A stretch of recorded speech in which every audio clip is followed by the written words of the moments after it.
Oh, yo, yo, yo, yo, yo. Oh, yo, came up from the struggle, now we stacking chips. Black Wall Street, we rebuilding from the pits. Politics and business, we beyond rich. Donnie Glover Show, watch us shift the switch. Donnie Glover Show by BMOnews.com. Spotlight on the hustle when the real was calm. Every episode, dropping knowledge, dropping bombs. Donnie Glover Show by BMOnews.com. Talking black excellence, ain't no exclusivity. History in making, reclaiming our divinity. Brick by brick, rebuilding our community. Donnie Glover Show, celebrate unity. Donnie Glover Show by BMOnews.com. Spotlight on the hustle where the real was calm. Every episode, dropping knowledge, dropping bombs. Donnie Glover Show by BMOnews.com. From the boardroom to the streets, we making waves. Business minds running, new paths paved. Politicians listen, they know we the brave. Black Wall Street dreams rising from the grave. Donnie Glover Show by BMOnews.com. Spotlight on the hustle where the real was calm. Every episode, dropping knowledge, dropping bombs. Donnie Glover Show by BMOnews.com. Oh, yo.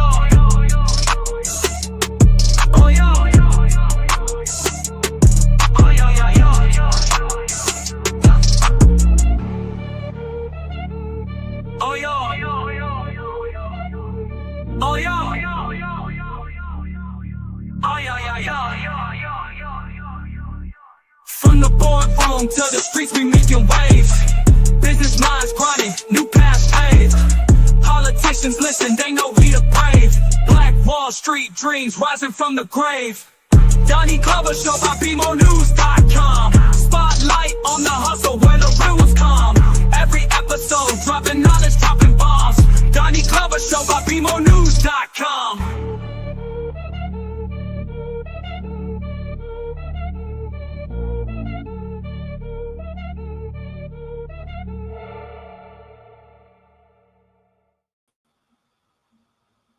Good evening, family. Welcome. Hello. Welcome home. Good evening, family. Welcome to BlackUSA.News. I'm Donnie Glover. Tonight, we're diving into a piece of history that still carries a heavy price tag today. Under Virginia's 1924 Racial Integrity Act, tens of thousands of people with Native ancestry were stripped of their identity on paper. Mike Lane calls it paper genocide. And with that came enormous losses in land and wealth. Now, I don't know about you, but I tend to focus on the 1.6, 1.9 trillion dollars that melanated people generate annually, how that's equal to one of the top 20, if not top 10 economies on earth if we actually had a gross domestic product. But be that as it may, tonight we have joining us attorney Natalie Pierre-Lewis, Esquire, host of Who Got Sued This Week, to help us break down what was lost, how much it's worth in today's dollars, and why this history still matters. What do you think? You like the intro? I think it was great. I enjoyed it. I was sitting here bopping along. Hey. Hi everybody. Do I just go in? This is my first time on with Donnie, y'all. Introduce yourself. Hello everyone. My name is Natalie Lewis. I am a business and trademark attorney. And I have a special interest in helping groups that are typically disenfranchised, understand how to build and scale their businesses, because I think that is the best way to change your economic situation. I was brought on by Donnie to do my live show where I teach these concepts using pop culture and celebrity news. And the other day, Donnie asked me to look into the Dawes Commission and the Racial Integrity Act. And because of my legal perspective, I was looking at them from a contract law and intellectual property perspective, and it was really fascinating and very sad. Yeah, interesting but sad. Did it surprise you? It didn't surprise me because, hello, history. But when you are able to put the actual numbers to it, it is staggering. And then it's also from a legal perspective, we're always told that the law is devoid of emotion, and that's just a complete lie. Laws are constructed because of needs and desires. And in this case, the laws that brought the Dawes Commission and Racial Integrity Act, put them in place were, greed and racism.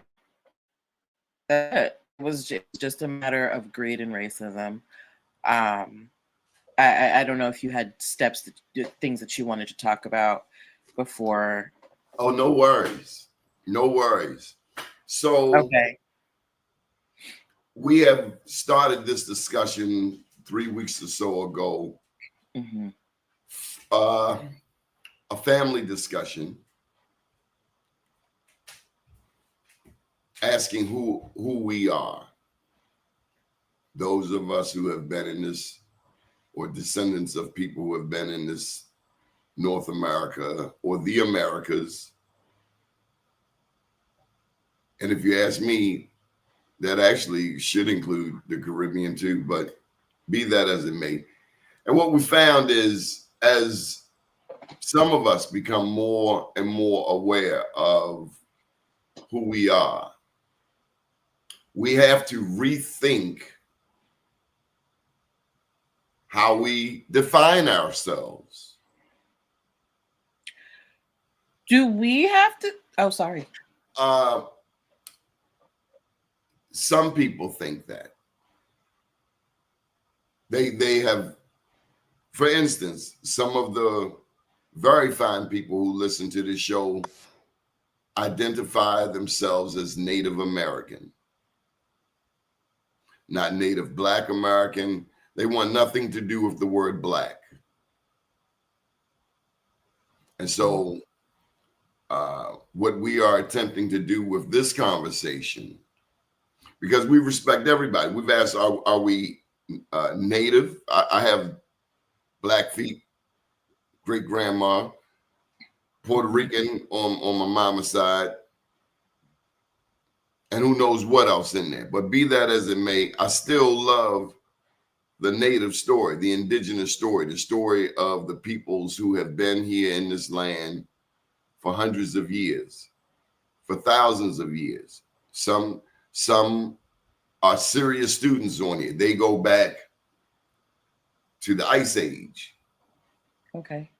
I don't have much knowledge beyond what I've read about Luzia in Brazil, 11,700 years old. We welcome new information. For instance, I don't know if you saw the promo for tonight. Here's the fact. Let me ask you.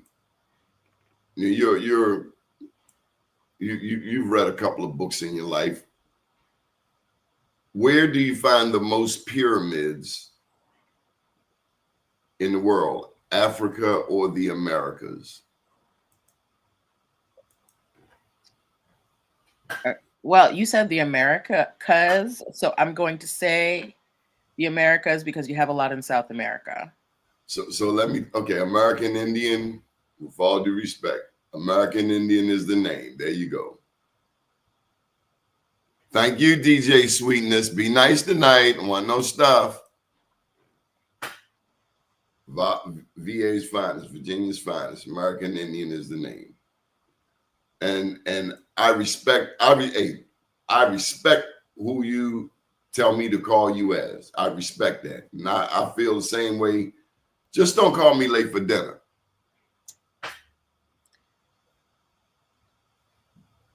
You are welcome, VA finest, Virginia's finest. My mama was from Virginia. On my grandma's side, my father's mother, grandma Flossie, she was from Halifax, South Boston, Virginia. I've looked in the records as far back as I could go was like 1835. Thomas Morton.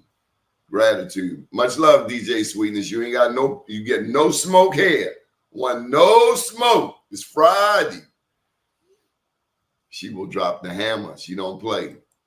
So let's get into some facts. I got some things I want to show you. I got a couple of slides. Trying to be organized, bring an intelligent dialogue, not waste people's time.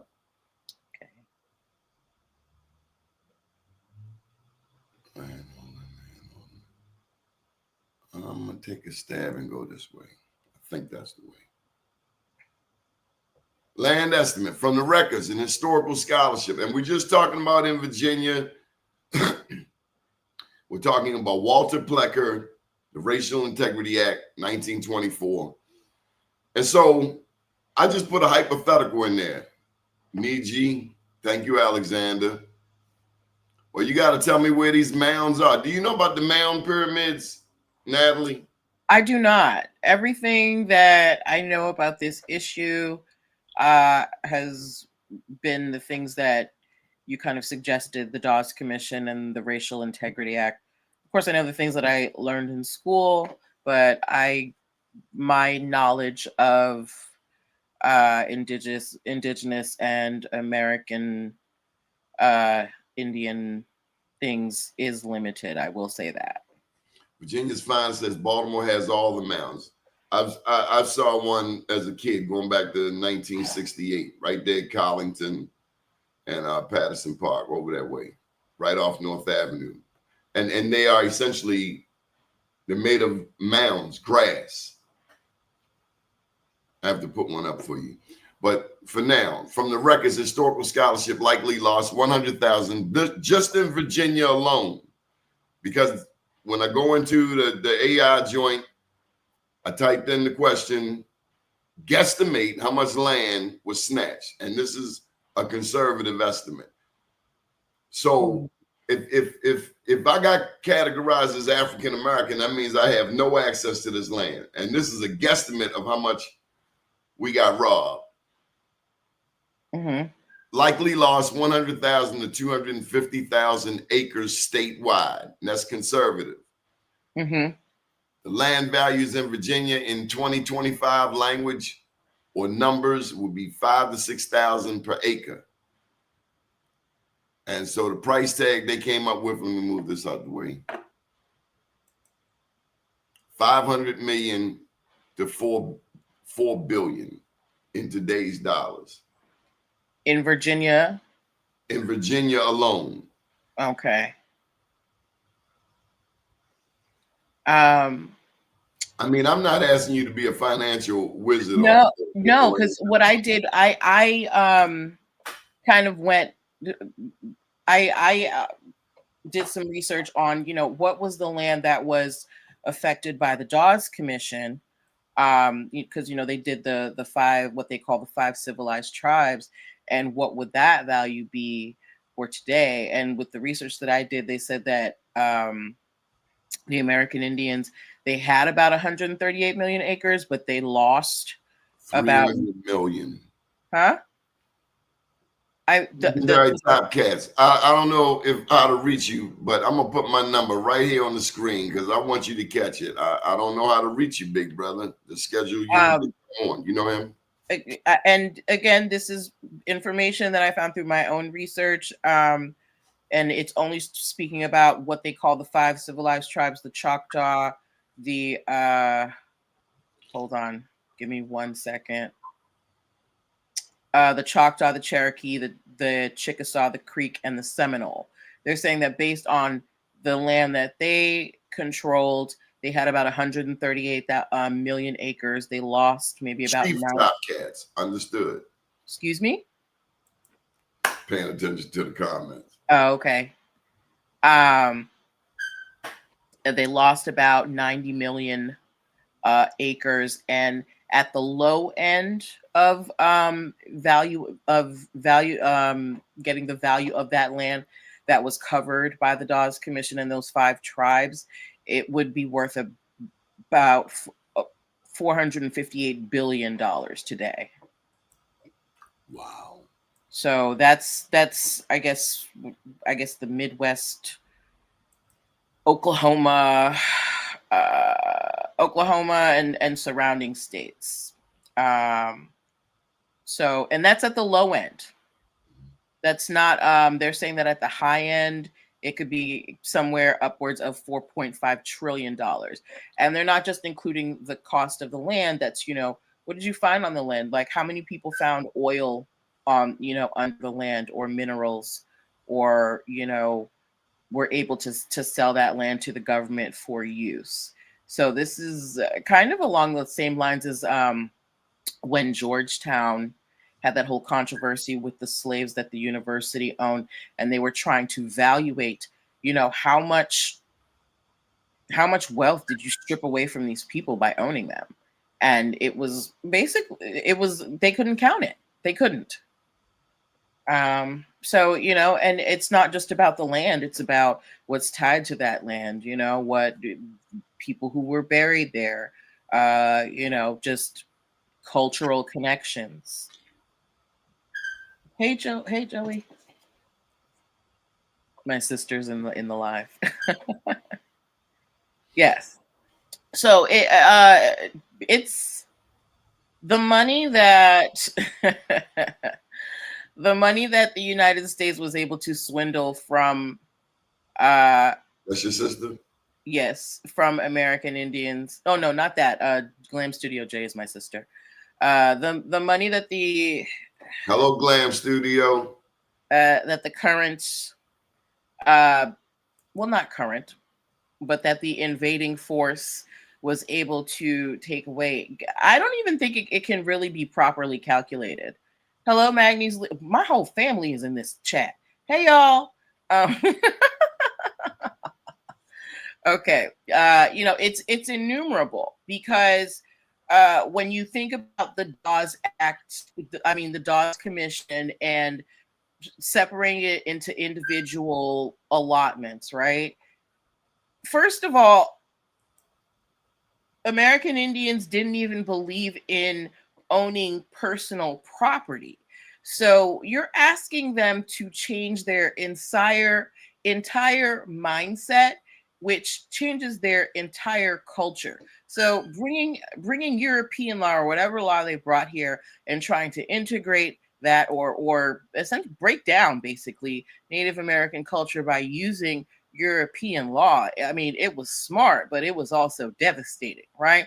You have these people agree to this commission that they don't understand because they don't have this idea of individual land ownership, because it's a communal society, and you get them to agree to this, and then you start taking away their land, and then you disenfranchise them by taking away their identity. There's so much contracts and intellect and IP, specifically like trademarks, because if you didn't have that name of Native American or American Indian, I'm sorry, that's the term that you prefer, right? You don't get a chance to get that land allotment.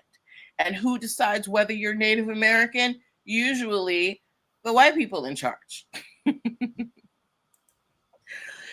So then you have so that's at the federal level, but then you go to the states, and then you have this the Racial Integrity Act. So now they've totally eliminated, if you're going to be a part of the United States, they've eliminated the idea that you can be Native and or American Indian, I should say, and still be a part of the United States. So you're either white or you're colored. So you get totally locked out of your heritage of land.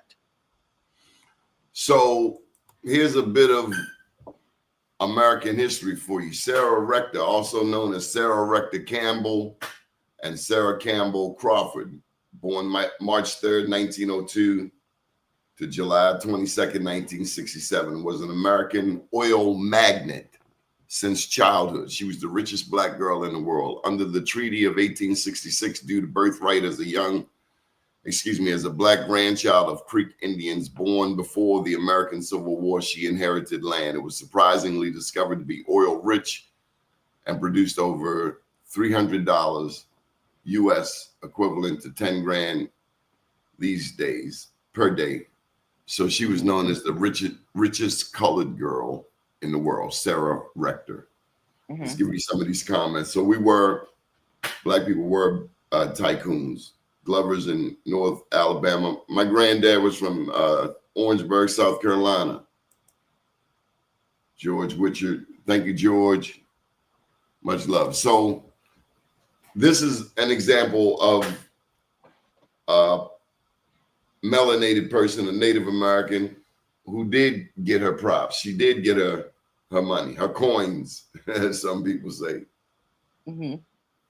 Now, here's the ironic part. The story has been told many times that they appointed her white parents. Not that anything was wrong with her parents, but that's how they roll.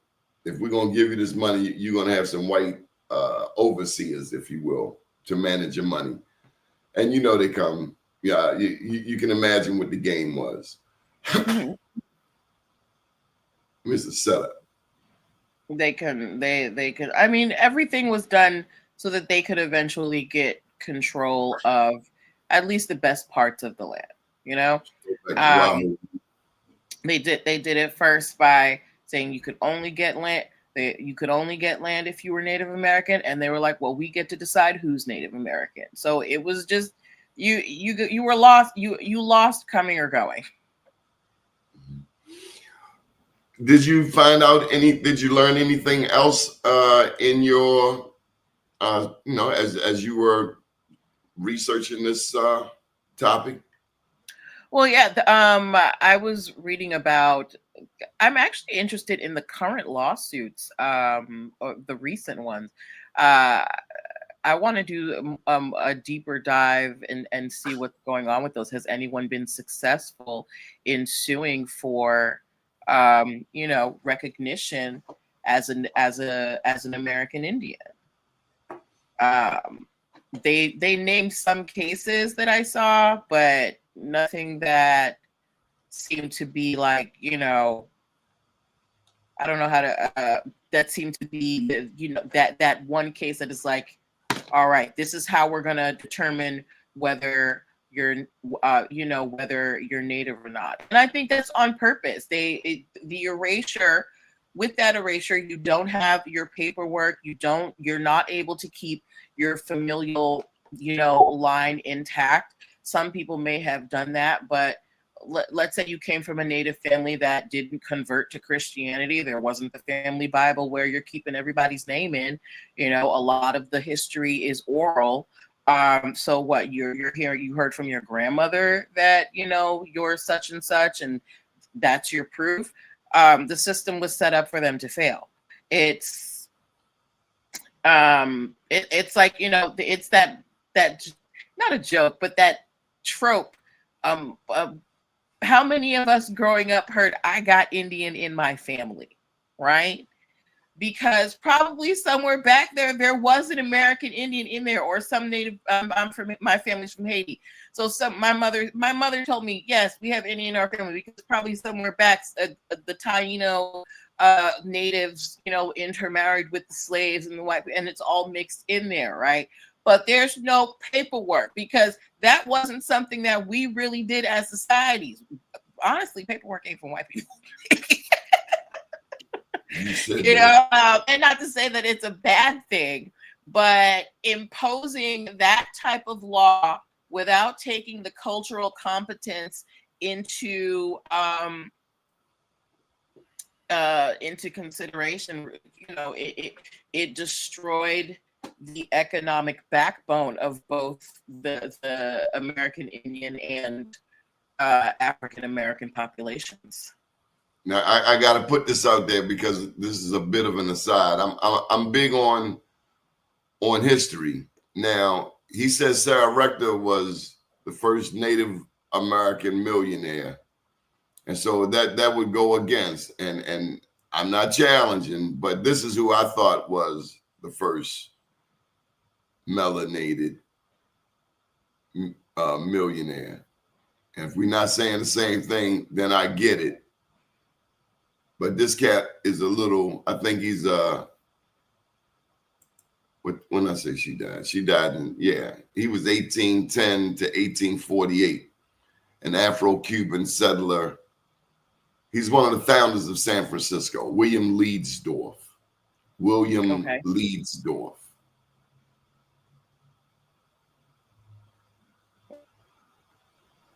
Went off. Right. And but looking at, sorry, that's my dog. Looking at George's comment, you know, most of the Caribbean islands, we know about the Arawaks and the Caribs that were in the islands, but we don't have, you know, I don't know. We're not saying the same thing. Respect. I got you. I'm sorry. No, not you. I'm sorry. Okay. Keep going. Yeah, you know, you don't have that paper, as you know, especially if you lived in a remote area. If you gave birth, you didn't necessarily get a birth certificate when you were born. You had to wait till you could go down to the city and get the birth certificates for the kids, and you know, just put whatever you want on paper. So sometimes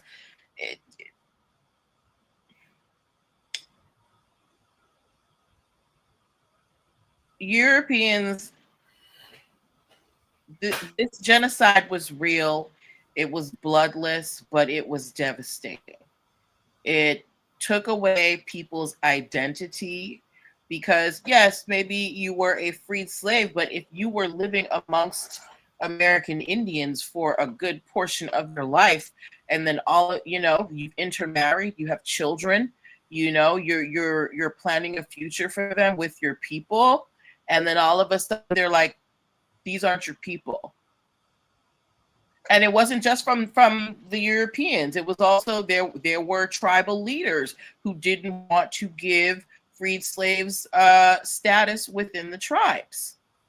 So you have it from both ends where, yeah, you're as a freed person, you're contributing to society. You are, you are integrating yourself in this culture, but even you escaped one bad situation, thought you found a good one, only to find out that these people are like, oh no, we like you, but we don't like you like that. You know? So it can lead to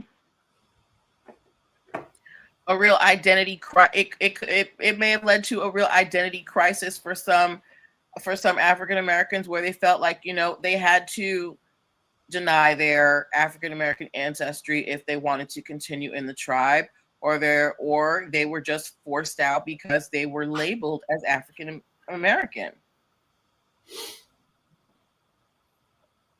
The answer is not among first. Okay.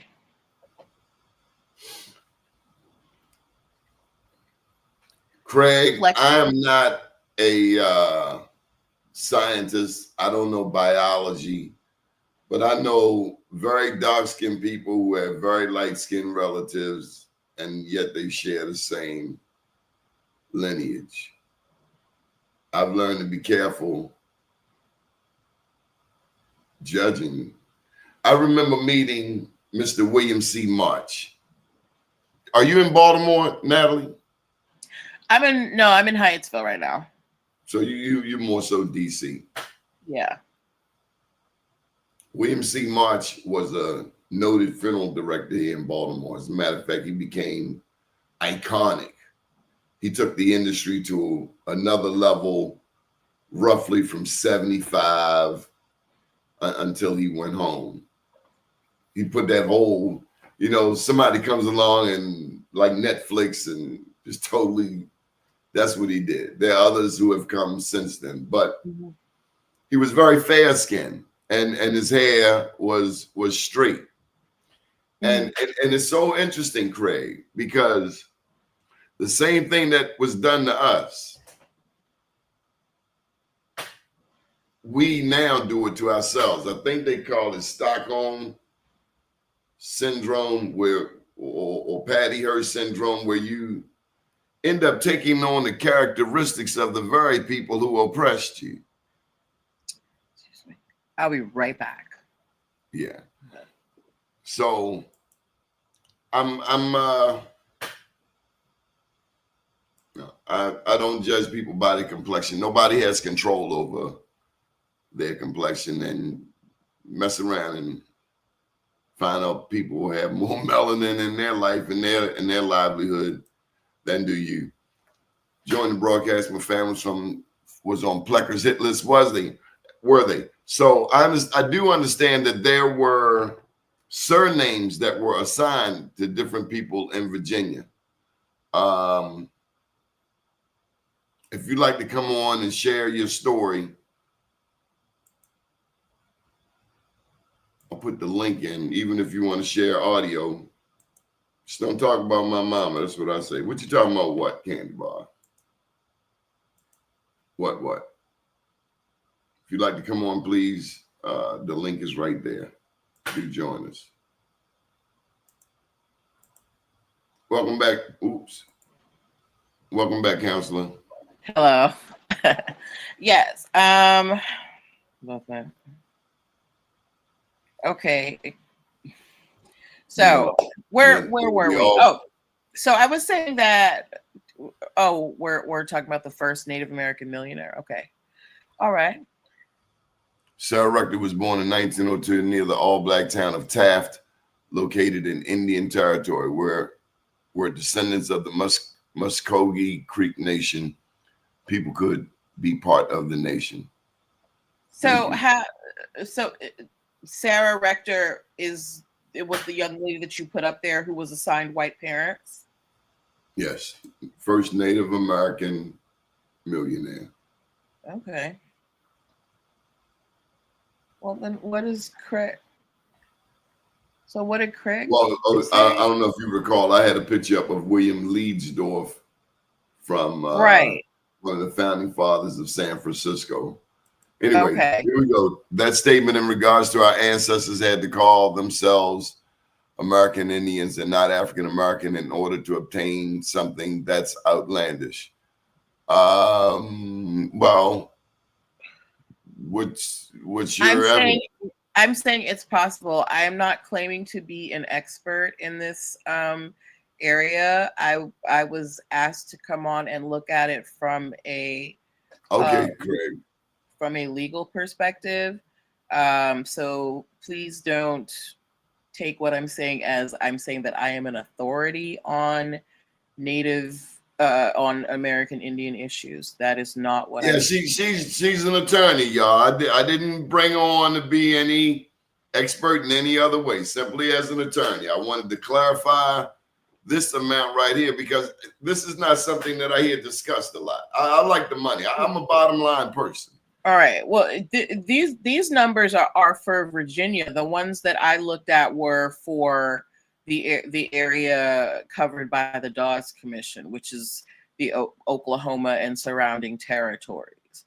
So if we're just taking so if we just take those and we take the low end of 458 billion out in the Dawes Commission area, and then what's here, Virginia?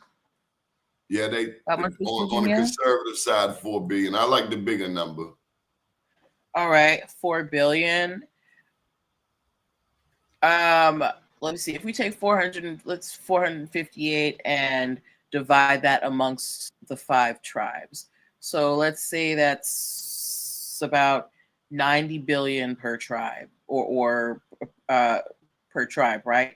How many tribes did we have in the United States? And, I don't know either, but think about all of that land that was confiscated, that was stolen, that was bought. And if just that small section can is worth $458 billion in today's money. If we were to repay 600 distinct tribes, 574 federally recognized tribes.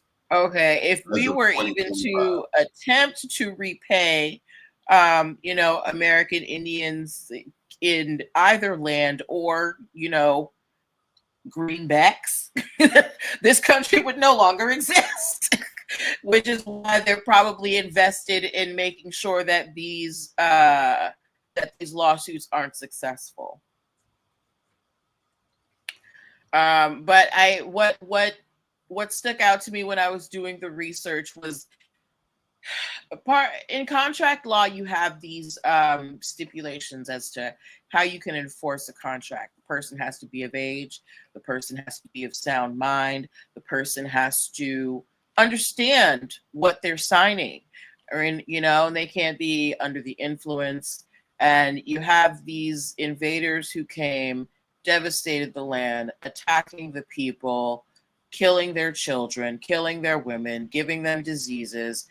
And then they're like, well, you know, maybe we can come to some kind of resolution with this Dawes Commission. Again, I'm not an expert. Please don't cut my head off. But I'm thinking that, you know, if you have Native American people, they don't go by this individual land system. They're going by this communal land system. You know, and perhaps there was a misunderstanding, or not perhaps, but had the American Indians had this concept of individual land ownership outside of the communal one, maybe they would have, not to say that they went with the Dawes Commission. I don't think that's I don't think that's fair. I mean, okay, they in survival mode. Right. That's right. You know, they ain't have time to go to court and file papers. Right. Exactly. That's what I'm saying. In survival mode. They were in survival mode. They weren't in a space where they could, like, trying to put a chain on me. I'm going to Florida. You know, they weren't in a space where they could sit and review and say, well, what does this really mean? You know? Again,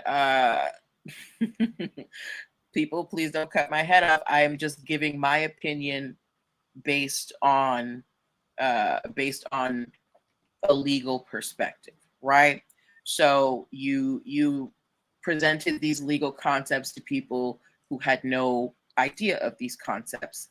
They agreed to them because, like you said, they're in survival mode, and then they're like, what's going on? And you don't know who's who.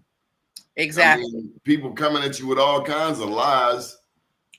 And then I tell you what, for anyone who did not know about their Native American ancestry and who has now found out about it, I bet you we're all starting to look at a lot of the things we thought we understood before that we realized we saw it totally different.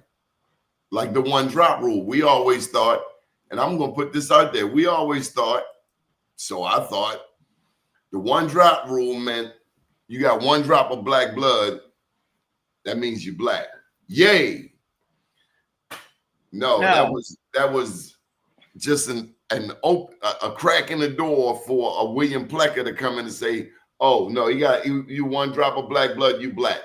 Knocking you off the Native American roll, knocking out your ancestry, knocking out your access. And that's why we brought you here. These are the reparations that have been paid to I looked at that section from an intellectual property perspective, right?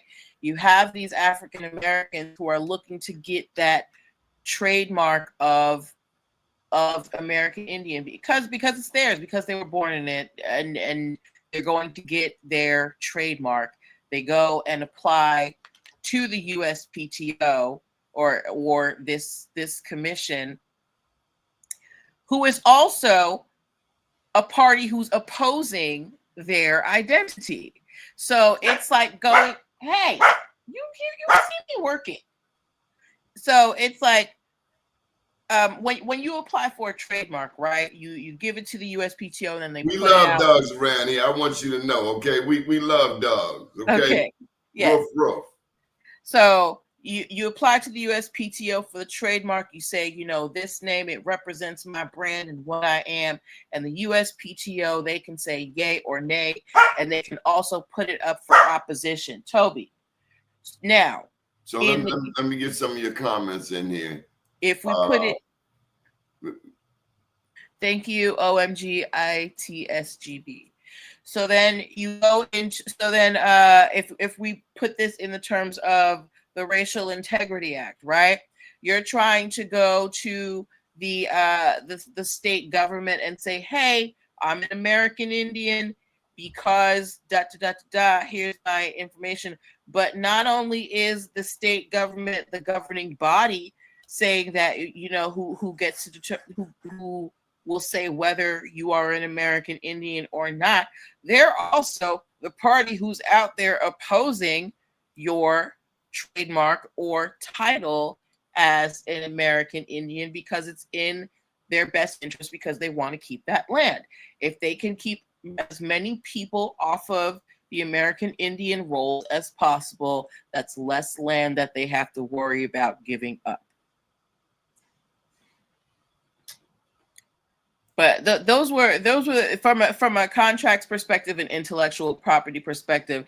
I find it was very smart. It was very devastating, but it's also a great lesson in terms of understanding what you're signing and understanding how branding is important. How what? Branding? Branding, your brand, your trademark, right? Because we have to steal a minute of your time. Can you tell people what you do? All right. So I am a business. Use this as time to do a commercial for yourself, because I am a business and trademark attorney. I help creatives and entrepreneurs set up and scale their businesses, and I do that by, you know, getting their articles of incorporation, so setting up their businesses, also making sure they have their contracts for clients and partners, and I also get their trademarks for their brand. So I just had a trademark that was passed for an education format, right? So when you're filing these trademarks, you have to show the federal government your proof that, you know, this is my mark, this is how I want to use it, And I liken that to the Racial Integrity Act, because you have all of these, because, you know, they're redefining what trademarks are available. There's only white and colored. You don't even have the option of native, right? So the governing body has already put you out of the game, intellectual property wise, trademark wise. And they did it way, way back when, contract wise, when they put the Dawes Commission into effect, because they had people sign a contract that they didn't understand. So, long story short, the American Indians should have shot them when they got on shore. Well, I want to thank Craig. Craig, you have just schooled me to something. I don't know if it's best to put it there. I tell you, I can never win all here. Let me try it this way. This is Mary Ellen Pleasant. Okay. No, it won't fit in there. I just had to put as much that goes in there. That's the thing about these things. You always got to clean it up. California's first Black millionaire helped get St. Mary's off the ground. Mary Ellen Pleasant is widely considered the mother of California civil rights movement. Thank you, Craig. Thank you for the history lesson. We love history. Oh, wow. That's awesome. Beautiful. Mary Ellen Pleasant.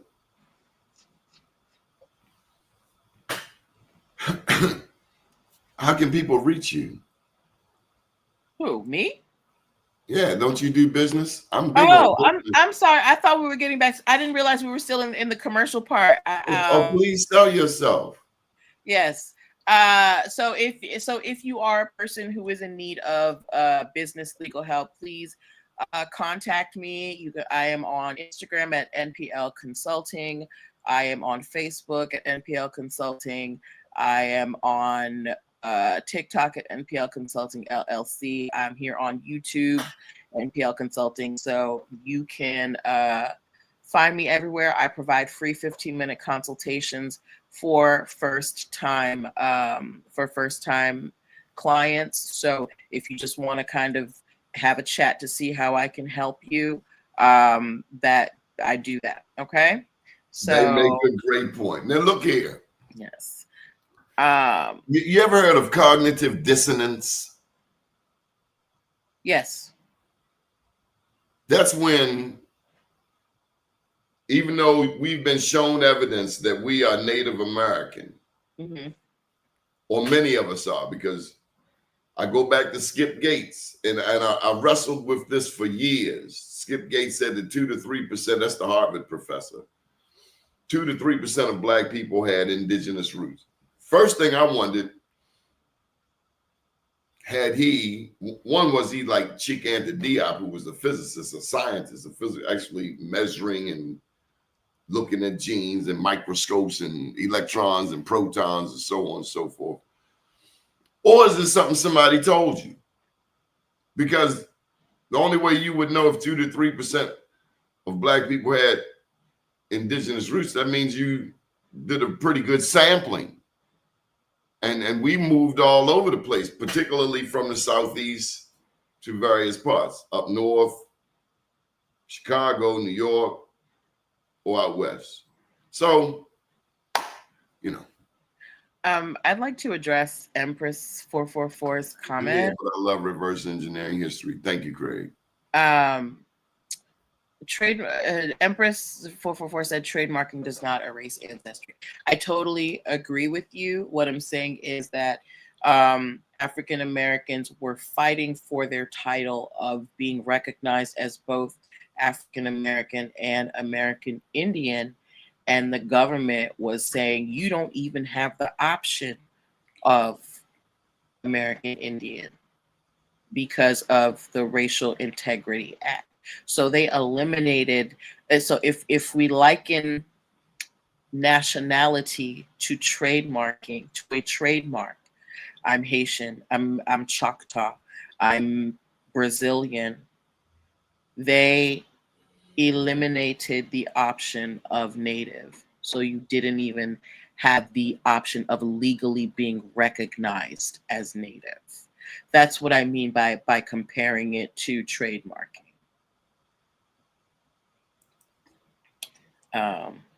Yes. We learned some sidebar history and we welcome this. What are we? What the archaeology question? Yeah, it's not something we talk about, and honestly, I'd love to hear more. Well, isn't a lot of the archaeology? It's a lot of it would be done. Again, I'm speculating. Isn't The a leading lot of institutions in archaeology are not HBCUs. No, but like the spaces where they would want to dig up, aren't they on reservations? Aren't they on Native land or American Indian land that they don't want them touching? I'm not an authority. I'm not smart enough to answer that question. Okay. Pose your question and let them answer it in the chat. My question is, someone said, why don't they do archaeology in the United States? Tell me. And I'm wondering, the spaces where they would want to dig up, a lot of times, first of all, these spaces are marked off as, national landmarks, so you can't do it. And then the others, and if they're not, I think a lot of those spaces not on reservation land where they can't go? I don't know. Somebody let me know. Well, mind you, the Native Americans that were moved from Florida to Oklahoma ended up going there and leaving and going down to Texas, building Black towns along the way. So it's several different stories. Okay, hold on. Smithsonian, Army, Native tribes, and an archaeologist fought over oldest bones found in the state of Washington, and the tribe lost because the race was Black. Huh. So and there it is, because they're saying that there can't be a mix. They're saying, well, it's from, you know, African ancestry, so it's not American Indian, so you don't have ownership of it, even though there is documented history of the two living community. Paul Cuffey, also known. Paul Cuffey was never. An African Wampanoag businessman, whaler, and abolitionist, born free into a multiracial family. Okay, so someone like Cuffey, you know, he wouldn't have been able to establish, if he was a part of what they called the 5 civilized tribes, he wouldn't have been able to claim that, because he was part African American, and they would have labeled him as colored, right? So they would have taken that option away from him. Let me see. The Empress said we also Alexander's. Go ahead. Oh no, I was just reading a comment. It said we also migrated after the wars we fought, all documented. Okay. Right. So Alexander says, I'm convinced DNA tests indicating Native Americans are compared presumably to the Siberian phenotype. We're a different indigenous phenotype, American Indian. But aren't the American Indians descendants of those who crossed the Bering Strait? I don't think this group claims that at all. Okay. I think there's more of a perspective that this is home. Okay. Okay. And a Mara-centric point of view. Okay. All right. That is not a view that that's why I pulled in those pyramids. Okay. That was not a view that I had been exposed to, so thank you for educating me. Well, I told you I would not let you fail tonight, didn't I? Yes. Did I walk you through this? You listen.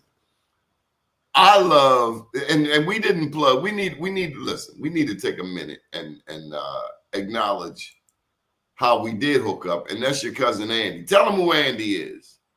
Andy's brag about Andy. Tell him about Andy. Cousin. Andy's not my cousin. He's not. I thought y'all both had the same name. Pierre. My last name is Pierre-Lewis. Andy's last name is Pierre. Those are 2 separate last names in Haiti. Pierre-Lewis is like Smith in Haiti. It's just a very common last name. Native American. Me. See, we all learning something. I didn't know. Yeah, Native American is a federally recognized established tribe. They were established as a proxy for American Indian, which is different. She's saying they're not. Can we bring Craig up? He seems to have a lot of knowledge. Oh, he does. Because I would like some more explanation on this. Well, there you have it. Talk to him. Craig, explain this to me. What do you mean they were established as a proxy for American Indian, which is different? So you're saying that what? Can you explain the difference between a Native American and an American Indian, please, Craig? Because this is a little above my head. Or is it just, I will say racial that what I try not to do is get lost in semantics. Okay. And sometimes rather than say anything, I just point to this. Right. And I'm just trying to understand. Because I don't want to offend anybody. Right. I want to know if are Native Americans and American Indians considered the same, or are they considered 2 branches? Oh, I can tell you, I can certainly tell you that the people watching this show do not identify. I've never gotten the impression they identify with coming from Siberia at all. Now, if I'm wrong, y'all correct me, but I never got that impression at all. At all. I'm all right. Okay, so Empress said it's separate. All right, so Empress says that they consider Native Americans and American Indians separate. Okay. Okay. I learned something new.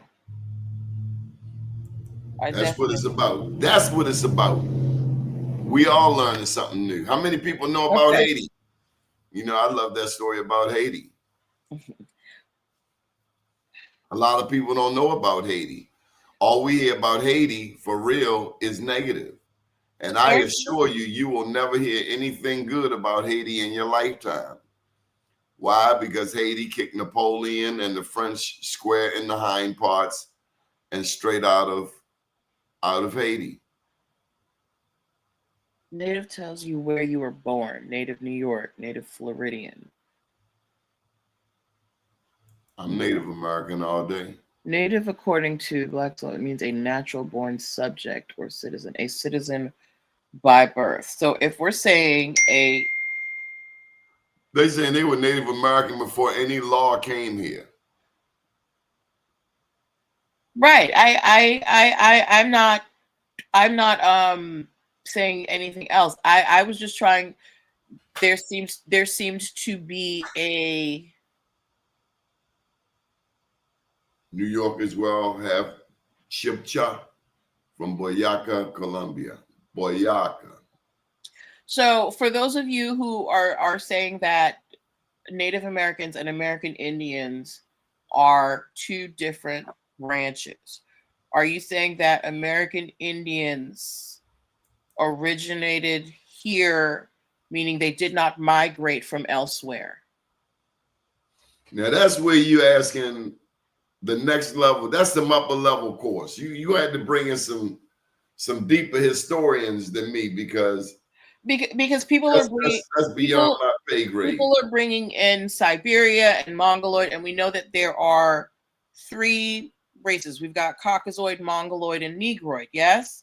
So I am wondering if she told you we're not the same. The heads, the heads is a different shaped head. Okay. Look at them Olmec heads. Now, see, that's where some of us start looking at other evidence of the melanated people. In other words, anyone born on the soil in North America is a native. Okay, I think natives were here longer than we were told just because of some archaeological sites. However, there's a conspiracy that, okay, all right, okay. Okay, all right. So American Indians don't believe that they have roots to any other, I guess,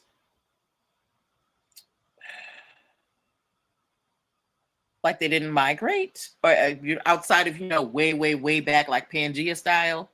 Can anybody prove that they didn't? American Indians. Here's the flip question.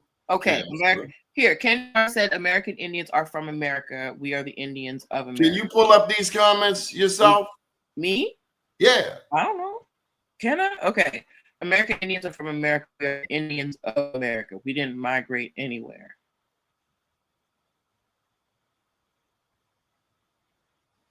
You still there? So here's Haitians born. Put it up.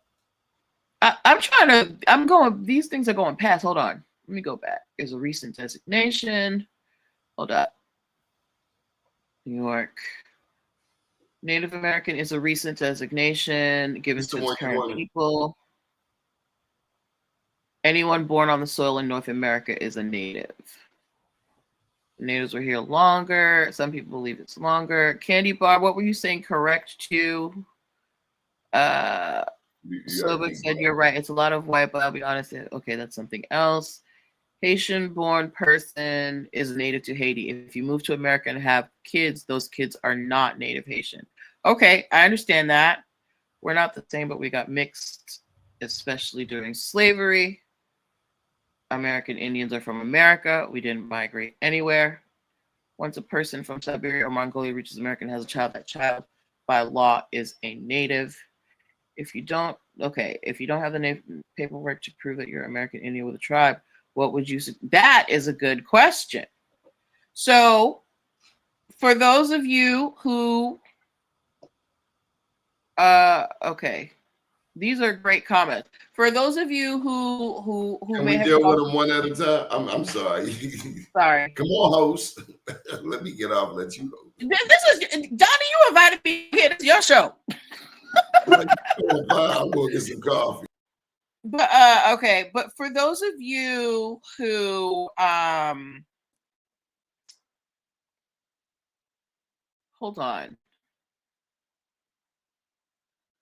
Well, it's native. Yes. So if you, let's say you know that you have American Indian ancestry, right? But you don't have the paperwork. How do you prove it? How do you prove it? Okay, there's no one-stop shop. Okay. So let's say we need. Listen. Hey, I was brought here as a guest, y'all. You got to do your genealogy. Okay, so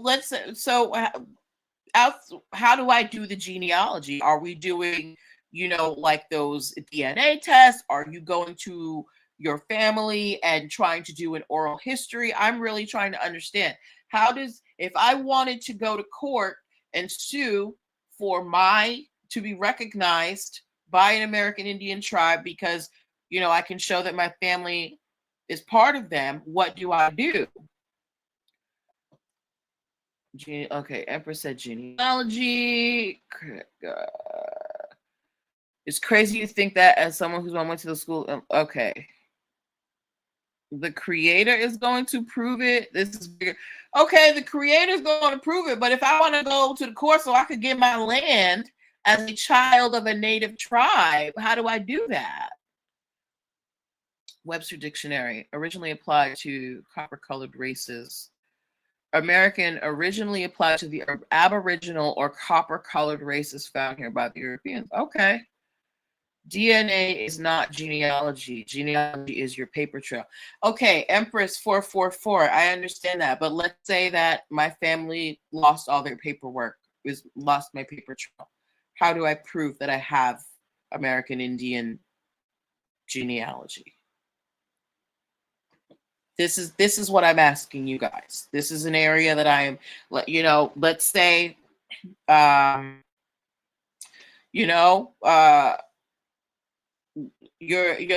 somebody comes, they like, listen, my mama and my grandmama told me that I am in such and such tribe, but I don't have no paperwork.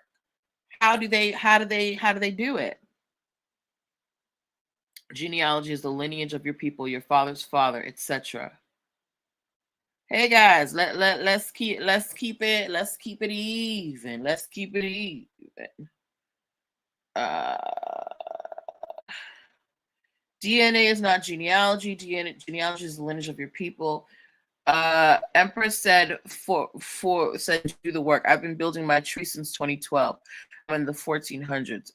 Okay, all right. So it's basically just okay. So, all right, let's take you, Empress 444. You're building your tree, right? You're finding these people. Are you finding photos? Are you finding birth certificates? This is the stuff that I'm trying to understand. Yeah,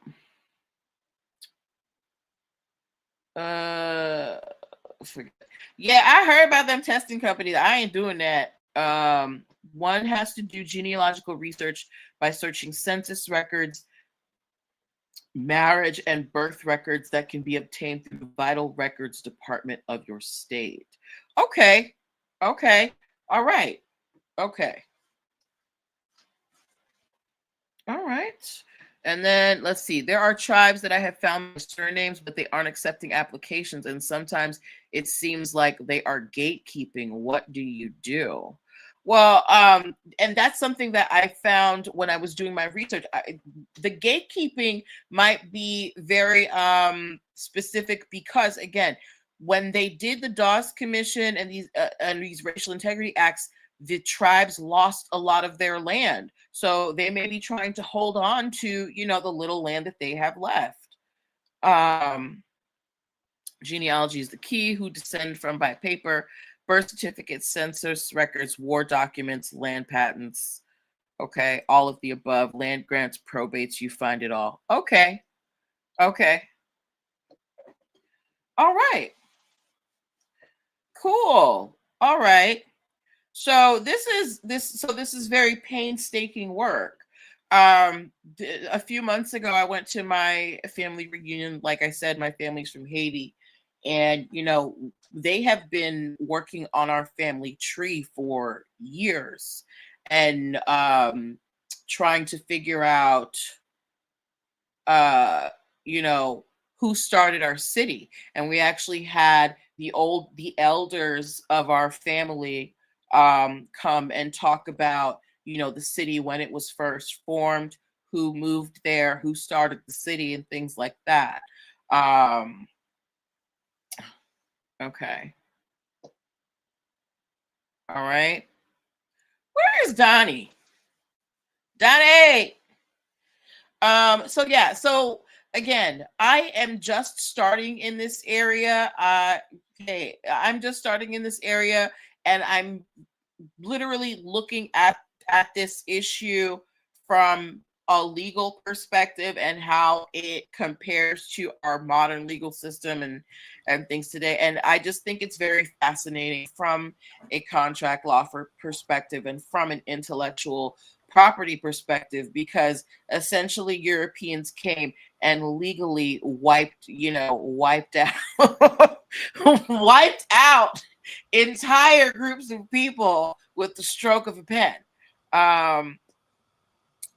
But it's also 30 years of research and still counting. Okay. But it's also one of the things that drew me to the law.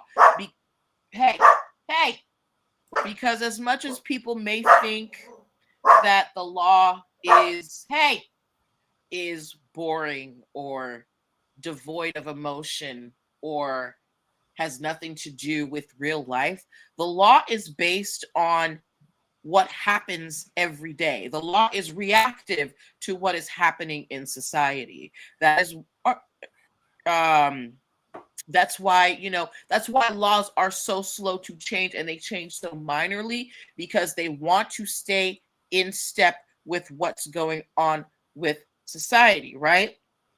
And it's just interesting to see how the law can be used to benefit and to I never said that. And to deny people what is rightfully there. Okay. So that's my interest in this from a legal perspective. This information on how to your genealogy, that's very interesting. That's very painstaking work. And I commend I commend all of you who are doing that work, because I don't know if I could do it. But for those of you who are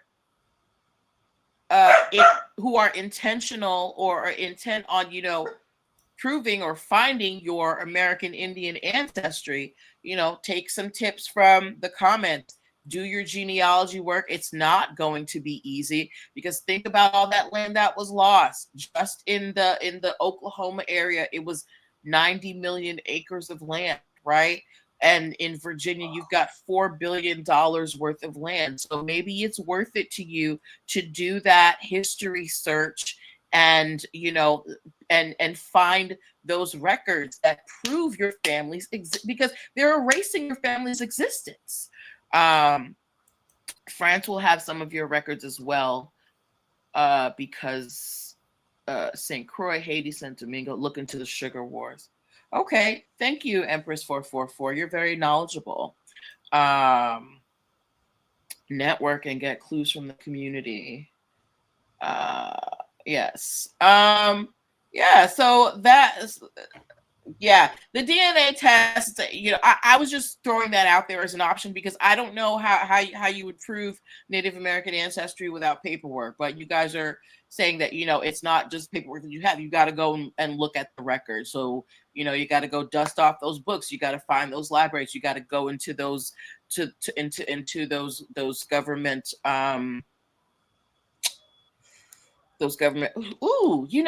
Donnie, maybe you should plan like a trip to the Library of Congress and do like some type of genealogy search. Where I want to raid is the Smithsonian. I think in the basement of the Smithsonian are a lot of artifacts that we need to know. One of the things discussed on this show is Kincaid's Cave. You ever heard of it? I have not. In the Grand Canyon, they found Egyptian artifacts there.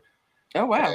And I went to Vegas once and stayed at the Luxor Hotel, and I just wondered, like, why would you have this Egyptian-themed pyramid-shaped hotel in Vegas? Mm-hmm. And there I learned about Kincaid's Cave, and the story has been retold where it doesn't, they're saying it didn't have to do with Egyptians, but I see all of these pyramids, the mound pyramids, hundreds, thousands, some say, across the Americas. I think of Mansa Musa. The ships that left, 1,000 ships left the coast of West Africa. Mm-hmm. They went somewhere. I mean, all of that timber alone, you could just float. It's my understanding that ships from anything sailing out of West Africa, there are currents that take you right into Brazil. I don't think I am very suspect of the number of people enslaved that were taken across the Atlantic. I just don't believe that the very people who were a part of this are likely to tell the truth. I don't, not me personally. And I think that's why these shows are important, so that we can share our perspectives, because we all can't be wrong, especially about being a Native American. Right. I'm very invested in looking into the more modern lawsuits going on with this and seeing, what progress they've made.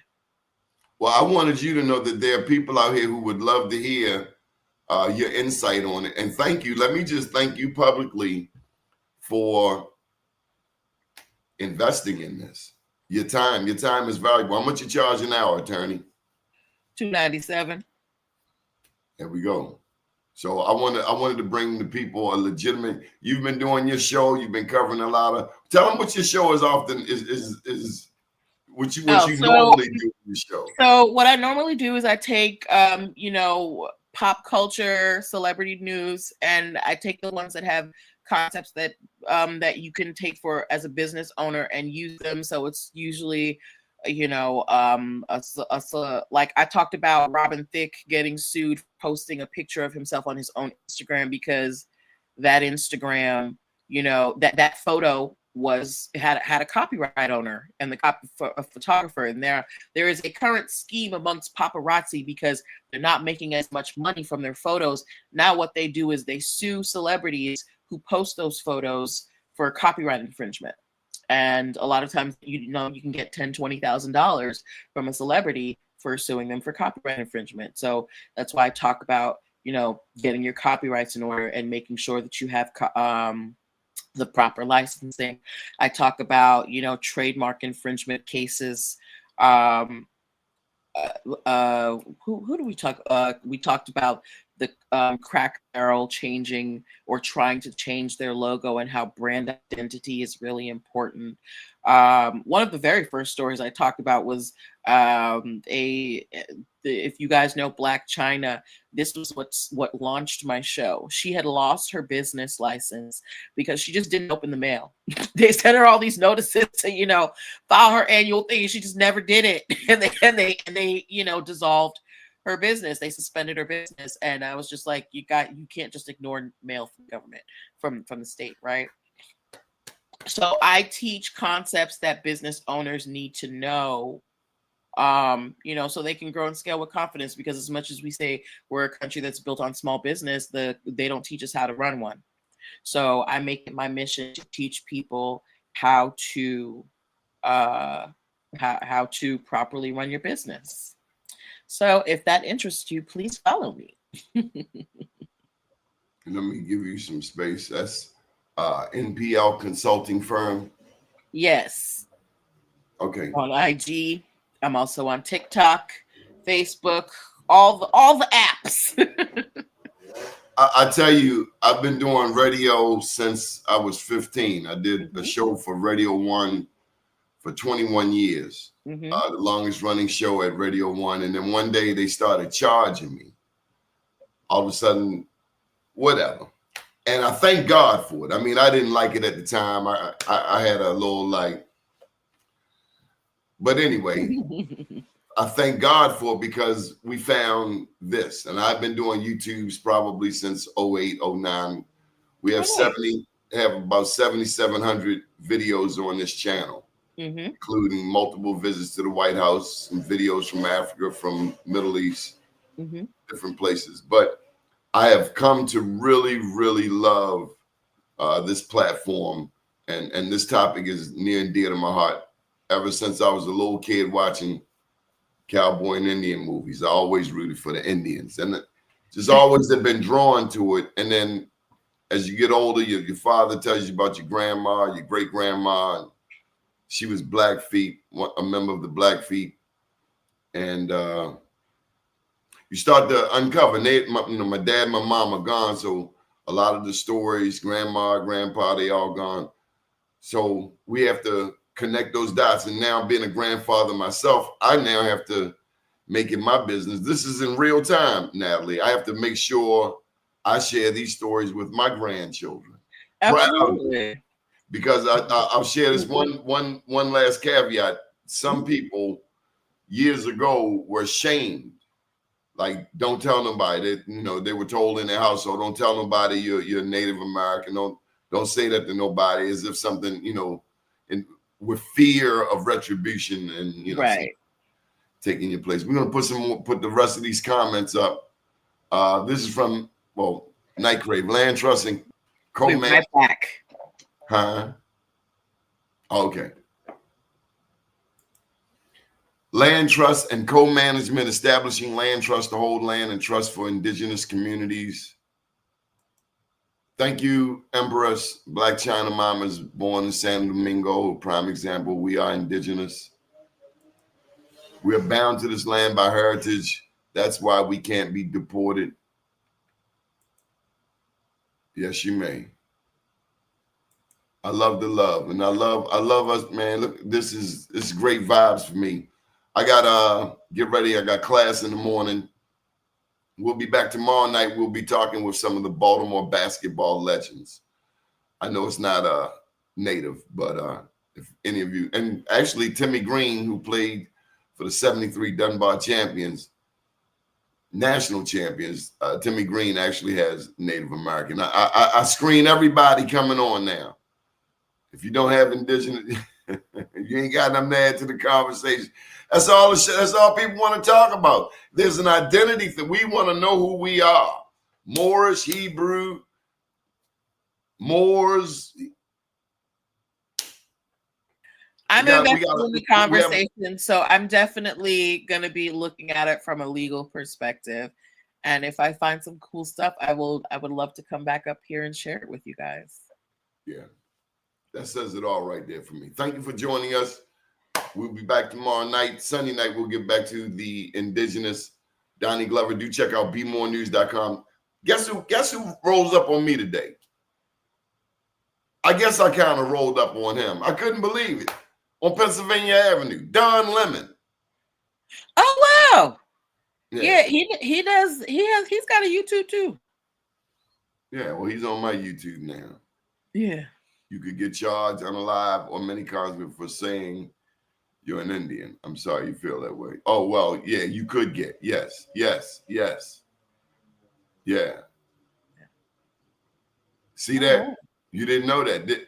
And you know, we're all learning. That's what this table is about. That's what I want to be about. We're all learning. Nobody knows everything. Our experiences are too varied. And Right. we're too varied. We come here from many paths.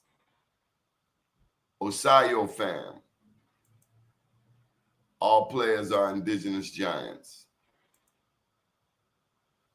Okay. I will check it again, Charles. All right. Well, this was I can't wait. You weren't expecting this, were you? I told you it was banging. I was not. Didn't I tell you? Not. Didn't I tell you? Yes. This was very I enlightening. I learned some things. Y'all hopefully y'all learned some things from me. And and we support you. Listen, we're about supporting businesses, our businesses. So we must support each other. And thank you for giving up your time. You say you charge what, $300 an hour, $297? Yeah. So we owe you for roughly 4. St. Croix was sold in 1917. Just give me a coffee. Just give me a coffee. Thank you so much, Natalie. Au revoir. And good night. Thank you. Good night. Très bien, merci beaucoup. Okay.